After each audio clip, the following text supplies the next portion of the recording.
Hello ಕನ್ನಡಿಗ ಶರಣು ಶರಣಾರ್ಥಿ. ಇವತ್ತು ನಮ್ಮ ಜಾಬ್ ಚರ್ಚಿನಲ್ಲಿ ಇಂದಿನ ಉದ್ಯೋಗ ಮಾಹಿತಿಗೆ ಎಲ್ಲರಿಗೆ ಸ್ವಾಗತ. ಭಾರತ್ ಎಲೆಕ್ಟ್ರಾನಿಕ್ಸ್ ಲಿಮಿಟೆಡ್ BL ನಲ್ಲಿ ಖಾಲಿ ಇರುವ ಪ್ರೊಫೆಷನರಿ ಇಂಜಿನಿಯರ್ ಹುದ್ದೆಗಳಿಗೆ ಅಧಿಸೂಚನೆ ಹೊರಡಿಸಲಾಗಿದೆ. ಈ ಹುದ್ದೆಗಳಿಗೆ ಆಸಕ್ತಿ ಹೊಂದಿರುವ ಹಾಗೂ ಈ ತರ ನೇಮಕಾತಿಗೆ ಬೇಕಾದ ಎಲ್ಲ ಅರ್ಹತೆ ಹೊಂದಿರುವ ಅಭ್ಯರ್ಥಿಗಳು ಅಧಿಸೂಚನೆಯನ್ನು ನಾನೀಗ ಕಂಪ್ಲೀಟ್ ಆಗಿ ನಿಮಗೆ ವಿವರವನ್ನು ಕೊಡ್ತೀನಿ. ಈ ವಿಡಿಯೋನ ಸ್ಕಿಪ್ ಮಾಡದೆ ಕೊನೆ ತನಕ ನೋಡಿ. ನೀವು ನಮ್ಮ ಯೂಟ್ಯೂಬ್ ಚಾನಲ್ಗೆ ಮೊದಲ ಬಾರಿ ಭೇಟಿ ನೀಡಿದರೆ ಲೈಕ್, ಶೇರ್, ಅದ್ರ ಜೊತೆಗೆ ಕಮೆಂಟ್ ಮಾಡೋದ್ರ ಜೊತೆಗೆ ಬೆಲ್ ಐಕನ್ ಕ್ಲಿಕ್ ಮಾಡೋದನ್ನ ಮರೆಯಬೇಡಿ. ಮೊದಲನೇದಾಗಿ ಏನಪ್ಪಾ ಅಂತ ಹೇಳಿದ್ರೆ, ನಾವಿಲ್ಲಿ ಯಾವ ಒಂದು ಹುದ್ದೆಗೆ ಕಾಲ್ಫಾರ್ಮ್ ಮಾಡಿದ್ರೆ ನೋಡೋಣ ಬನ್ನಿ. ಇಲ್ಲಿ ತಾವುಗಳು ಗಮನಿಸಬಹುದು, BL ಬೆಂಗಳೂರು 2025 ಅಂದ್ರೆ Bharat electronics limited Bengaluru unit ಅಲ್ಲಿ ಇರ್ತಕ್ಕಂಥದ್ದು 2025 ನೋಟಿಫಿಕೇಶನ್ ಇರ್ತಕ್ಕಂಥದ್ದು. ಹಾಗಾದ್ರೆ ಯಾವೆಲ್ಲ ಹುದ್ದೆಗೆ ಇದು ಕಾಲ್ಫಾರ್ಮ್ ಮಾಡಿದ್ದಾರೆ BL ಕಂಪನಿಯಲ್ಲಿ ಅಂತ ಹೇಳೋದಾದ್ರೆ, ತಾವುಗಳು ಗಮನಿಸಬಹುದು ಇಲ್ಲಿ ಪ್ರೊಫೆಷನರಿ ಇಂಜಿನಿಯರ್ ಇರ್ತಕ್ಕಂಥದ್ದು. ಓಕೆ, ಪ್ರೊಫೆಷನರಿ ಇಂಜಿನಿಯರ್ ಇರ್ತಕ್ಕಂಥ ಹುದ್ದೆ ಇರ್ತಕ್ಕಂಥದ್ದು. ಅದೇ ರೀತಿ ಈ ಹುದ್ದೆಗೆ ಸಂಬಂಧಪಟ್ಟ ಅಭ್ಯರ್ಥಿಗಳಿಗೆ ಎಷ್ಟು ಹುದ್ದೆಗಳಿದಾವೆ? ಪ್ರೊಫೆಷನರಿ ಆಯ್ತು, ಆದ್ರೆ ಈ ಪ್ರೊಫೆಷನರಿ ಹುದ್ದೆಗೆ ಸಂಬಂಧಪಟ್ಟ ಅಭ್ಯರ್ಥಿಗಳಿಗೆ ಎಷ್ಟು ಹುದ್ದೆಗಳಂತ ನಾವು ಇಲ್ಲಿ ನೋಡೋದಾದ್ರೆ 350 ಹುದ್ದೆಗಳಿರ್ತಕ್ಕಂಥದ್ದು. ಒಟ್ಟು ಹುದ್ದೆಗಳು ಎಷ್ಟಿಲ್ಲಿ? 350 ಹುದ್ದೆಗಳಿರ್ತಕ್ಕಂಥದ್ದು. ಹಾಗಾದ್ರೆ ಈ ಹುದ್ದೆಗೆ ಬೇಕಾಗಿರ್ತಕ್ಕಂಥ ಏನು ಕ್ವಾಲಿಫಿಕೇಶನ್ ಏನೇನು ಬೇಕು? ಓಕೆ, ಈ ಹುದ್ದೆಗೆ ಬೇಕಾಗಿರ್ತಕ್ಕಂಥ ಕ್ವಾಲಿಫಿಕೇಶನ್ ತಾವುಗಳು ಇಲ್ಲಿ ಗಮನಿಸಬಹುದು. ಓಕೆ, ಈ ಹುದ್ದೆಗೆ ಬೇಕಾಗಿರ್ತಕ್ಕಂಥ ಕ್ವಾಲಿಫಿಕೇಶನ್ ಏನಪ್ಪಾ ಅಂತ ಹೇಳಿದ್ರೆ BSc ಆಗಿರ್ಬೇಕಾಗುತ್ತೆ, BE ಮತ್ತು BTech.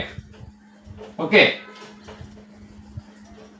ಈ ಹುದ್ದೆಗೆ ಭಾರತ್ ಎಲೆಕ್ಟ್ರಾನಿಕ್ಸ್ ಲಿಮಿಟೆಡ್ ನೇಮಕಾತಿ ಅಧಿಸೂಚನೆ ಪ್ರಕಾರ ಅಭ್ಯರ್ಥಿ ಯಾವತ್ತೇ ಮಾನ್ಯತೆ ಪಡೆದ ಮಂಡಳಿಯು ಅಥವಾ ವಿಶ್ವವಿದ್ಯಾಲಯಗಳಿಂದ BSc ಮತ್ತು BE BTech ಆಗಿರ್ತಕ್ಕಂಥ ಅಭ್ಯರ್ಥಿಗಳು ಅಂದ್ರೆ ಪೂರ್ಣಗೊಳಿಸಿರ್ತಕ್ಕಂಥ ಅಭ್ಯರ್ಥಿಗಳು ಈ ಒಂದು ಅಪ್ಲಿಕೇಶನ್ ಹಾಕಕ್ಕೆ ಎಲಿಜಿಬಿಲಿಟಿನ ಹೊಂದಿರ್ತಾರೆ. ಅದೇ ರೀತಿ ಈ ಒಂದು ಅಪ್ಲಿಕೇಶನ್ ಹಾಕೋ ಬಯಸುವ ಅಭ್ಯರ್ಥಿಗಳಿಗೆ ಇಲ್ಲಿ ವಯೋಮಿತಿ ಬಗ್ಗೆ ನೋಡೋಣ. ಓಕೆ, ಈ ವಯೋಮಿತಿ ಬಗ್ಗೆ ನೋಡೋದಾದ್ರೆ ನಾವಿಲ್ಲಿ ಯಾವೆಲ್ಲ ವಯೋಮಿತಿ ಬೇಕಪ್ಪ ಅಂತ ಹೇಳಿದ್ರೆ ತಾವುಗಳು ಗಮನಿಸಬಹುದು. ಓಕೆ, ಇಲ್ಲಿ ಮಿನಿಮಮ್ ಆಗಿ 25 ವರ್ಷ, ಎಲ್ಲ ಏನು ಮಿನಿಮಮ್ ಇದು 25 ವರ್ಷ. 25 ವರ್ಷದ ಒಳಗಡೆ ಇರ್ತಕ್ಕಂಥ ಅಭ್ಯರ್ಥಿಗಳು ಈ ಒಂದು ಅಪ್ಲಿಕೇಶನ್ ಹಾಕಬಹುದು, ಎಲಿಜಿಬಿಲಿಟಿ ಹೊಂದಿರ್ತಾರೆ. ಅದೇ ರೀತಿಯಾಗಿ ಅದು OBC ಅಭ್ಯರ್ಥಿ ಆಗಿರ್ಬೋದು, ಓಕೆ, ಮತ್ತು SC ST ಅಭ್ಯರ್ಥಿ ಆಗಿರ್ಬೋದು. ಈ OBC ಅಭ್ಯರ್ಥಿಗಳಿಗೆ ಮತ್ತು 3 ವರ್ಷ ಇಲ್ಲಿ ವಯಸ್ಸು ನೀಡಲಾಗಿದೆ. SC ST ಅಭ್ಯರ್ಥಿಗಳಿಗೆ 5 ವರ್ಷ ಇದೆ. PWD ಅಭ್ಯರ್ಥಿಗಳಿಗೆ ಅಂದ್ರೆ ಇಲ್ಲಿ 10 ವರ್ಷ. ಓಕೆ, ಇಲ್ಲಿ 10 ವರ್ಷ ಅವರಿಗೆ ವಯಸ್ಸು ಕೊಡಲಾಗಿದೆ. ಇದು ಜನರಲ್ ಕ್ಯಾಟಗರಿಗೆ ಸಂಬಂಧಪಟ್ಟ ಅಭ್ಯರ್ಥಿಗಳಿಗೆ. ಓಕೆ, ಇದಾದ ನಂತರ OBC ಕ್ಯಾಟಗರಿಗೆ 3 ವರ್ಷ, SC ST ಕ್ಯಾಟಗರಿಗೆ 5 ವರ್ಷ, ಮತ್ತೆ ಫಿಸಿಕಲ್ ಹ್ಯಾಂಡಿಕ್ಯಾಪ್ಟ್ ಇರತಕ್ಕಂಥ ಅಭ್ಯರ್ಥಿಗಳ 10 ವರ್ಷ ವಯಸ್ಸು ನೀಡಲಾಗಿದೆ. ಅದೇ ರೀತಿ ಈ ಅರ್ಜಿ ಶುಲ್ಕ ಬಗ್ಗೆ ನೋಡೋಣ ಬನ್ನಿ. ಈಗ ನಾವು ಇದ್ರ ಬಗ್ಗೆ ನೋಡಾಯ್ತು ಈಗ ಅಲ್ವಾ. ಸೊ ಈಗ ನಾವು ಅರ್ಜಿ ಶುಲ್ಕ ಬಗ್ಗೆ ನೋಡೋದಾದ್ರೆ ತಾವುಗಳು ಇಲ್ಲಿ ನೋಡ್ಬೋದು. ಓಕೆ, ಈ ಅರ್ಜಿ ಶುಲ್ಕ ಎಷ್ಟಿದೆಯಪ್ಪ ಅಂತ ಹೇಳಿದ್ರೆ ಸಾಮಾನ್ಯ EWS ಅಭ್ಯರ್ಥಿ ಮತ್ತೆ OBC ಅಭ್ಯರ್ಥಿಗಳಿಗೆ ಎಷ್ಟಿರ್ತಕ್ಕಂಥದ್ದು? 1180 ಇರ್ತಕ್ಕಂಥದ್ದು. ಓಕೆ, ಈ 1180 ಏನಿದೆ ಇಷ್ಟು ಇದು ಅರ್ಜಿ ಶುಲ್ಕವಿದು. ಓಕೆ, 1180.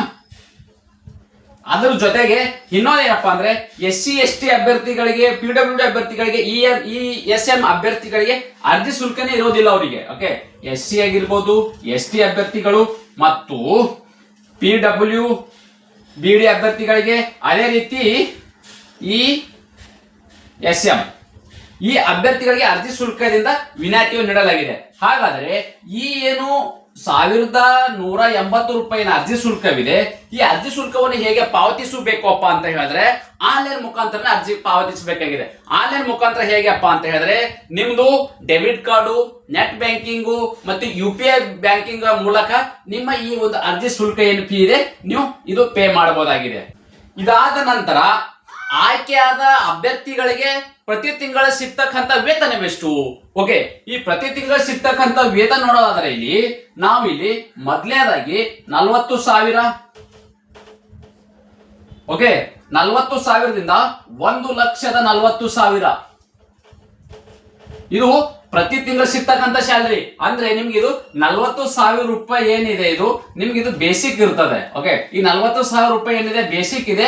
ನಿಮ್ಗೆ ಅದರ್ ಬೆನಿಫಿಟ್ಸ್ ಎಲ್ಲ ಸೇರಿ ನಿಮ್ಗೆ ಇಲ್ಲಿ ಸ್ಯಾಲರಿನೂ ಜಾಸ್ತಿ ಇರ್ತದೆ. ಇದು ಬೇಸಿಕ್ ಮಾತ್ರ. ಓಕೆ, ಈ ಆಯ್ಕೆಯಾದ ಅಭ್ಯರ್ಥಿಗಳಿಗೆ ಪ್ರತಿ ತಿಂಗಳು ಸಿಗ್ತಕ್ಕಂಥ ವೇತನವಿದು.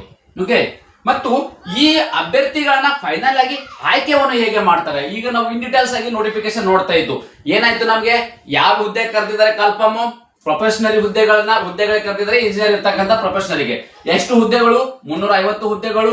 ಓಕೆ, ಯಾವ ಒಂದು ಏಜ್ ಲಿಮಿಟ್ ಗೆ ಕರೆದಿದೆ ಅದರ ಬಗ್ಗೆ ನಿಮ್ಗೆ ಎಕ್ಸ್ಪ್ಲೇನ್ ಮಾಡಿದ್ದೀನಿ ಮತ್ತು ಅರ್ಜಿ ಶುಲ್ಕ ಬಗ್ಗೆ ಹೇಳಿದ್ದೀನಿ. ಈಗ ಆಯ್ತು ಸ್ಯಾಲರಿ ಬಗ್ಗೆ ಕೂಡ ನಿಮ್ಗೆ ಎಕ್ಸ್ಪ್ಲೇನ್ ಮಾಡಿದೀವಿ.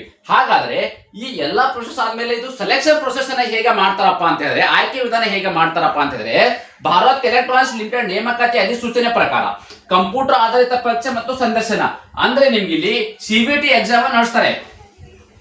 CBT okay, computer based test ನಡೆಸ್ತಾರೆ. ಈ ಕಂಪ್ಯೂಟರ್ ಆಧಾರಿತ ಒಂದು ನಿಮ್ಗೆ ಎಕ್ಸಾಮ್ ನಡೆಸ್ತಾರೆ. ಆ ಎಕ್ಸಾಮ್ ಅಲ್ಲಿ ಕ್ವಾಲಿಫೈ ಆಗಿರ್ತಕ್ಕಂಥ ಅಭ್ಯರ್ಥಿಗಳನ್ನ ಮತ್ತು ಸಂದರ್ಶನ ಮಾಡಿ, ಇದಾದ ನಂತರ ಆ ಸಂದರ್ಶನದಲ್ಲಿ ಮತ್ತು ನೀವು ತಗೊಂಡಿರ್ತಕ್ಕಂಥ CBT ಎಕ್ಸಾಮ್ ಅಲ್ಲಿ ಯಾರು ಅಂಕಗಳನ್ನ ಜಾಸ್ತಿ ತಗೊಂಡಿರ್ತೀರಿ ಅಂತ ಅಭ್ಯರ್ಥಿಗಳನ್ನ ಡಾಕ್ಯುಮೆಂಟ್ ವೆರಿಫಿಕೇಶನ್ ಮಾಡಿ ಮೆರಿಟ್ ಆಧಾರದ ಮೇಲೆ ಅಭ್ಯರ್ಥಿಗಳನ್ನ ಫೈನಲ್ ಆಗಿ ಆಯ್ಕೆಯನ್ನು ಮಾಡಲಾಗುವುದು.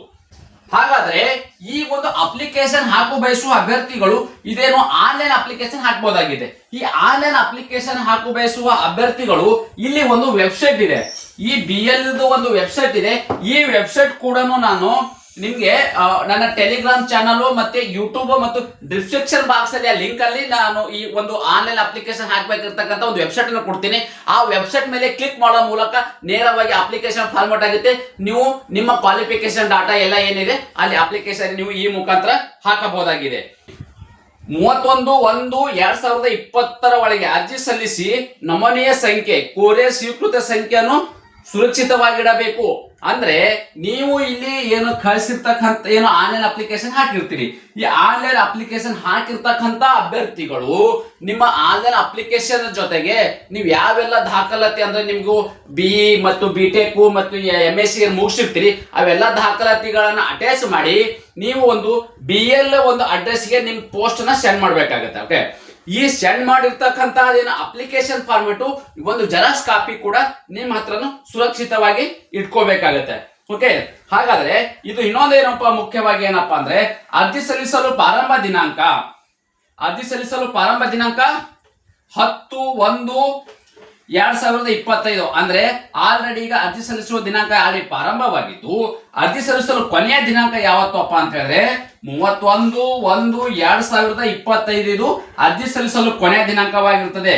ಮತ್ತು ಇನ್ನೊಂದು ಮುಖ್ಯವಾಗಿ ಏನಪ್ಪಾ ಅಂದ್ರೆ ಅರ್ಜಿ ಶುಲ್ಕವನ್ನು ಪಾವತಿಸಲು ಕೊನೆಯ ದಿನಾಂಕ ಅಂದ್ರೆ ಈ ಏನು 1180 ರೂಪಾಯಿ ಏನು ಅರ್ಜಿ ಶುಲ್ಕವಿತ್ತು, ಈ ಅರ್ಜಿ ಶುಲ್ಕ ಅಂದ್ರೆ ಆನ್ಲೈನ್ ಪೇಮೆಂಟ್ ಯಾರು ಪೆಂಡಿಂಗ್ ಇದ್ರು ಕೂಡ ನೀವು ಕೂಡ 31/1/2025 ಲಾಸ್ಟ್ ಡೇಟ್ ಇದೆ, ಅಷ್ಟು ಒಳಗಡೆ ಕೂಡ ನಿಮ್ಮ ಪ್ರೊಸೆಸ್ ಅನ್ನ ಕಂಪ್ಲೀಟ್ ಮಾಡ್ಕೋಬೇಕಾಗತ್ತೆ.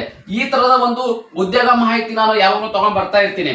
ಇನ್ನೊಂದು ಮುಖ್ಯವಾಗಿ ಏನಪ್ಪಾ ಅಂತ ಹೇಳಿದ್ರೆ ಈ BL ಎಲೆಕ್ಟ್ರಾನಿಕ್ಸ್ ಲಿಮಿಟೆಡ್ ಬೆಂಗಳೂರು ಇರ್ತಕ್ಕಂಥದ್ದು ಇದು government of India minister of defence ಇರ್ತಕ್ಕಂಥ ಕಂಪ್ನಿ ಇದು. ಓಕೆ, ಈ ತರದ ಒಂದು ಕಂಪ್ನಿಯಲ್ಲಿ ಕೆಲಸ ಮಾಡ್ಬೇಕಾದ್ರೂ ಬಹಳ ಪುಣ್ಯನ ಮಾಡಿರ್ಬೇಕಾಗುತ್ತೆ.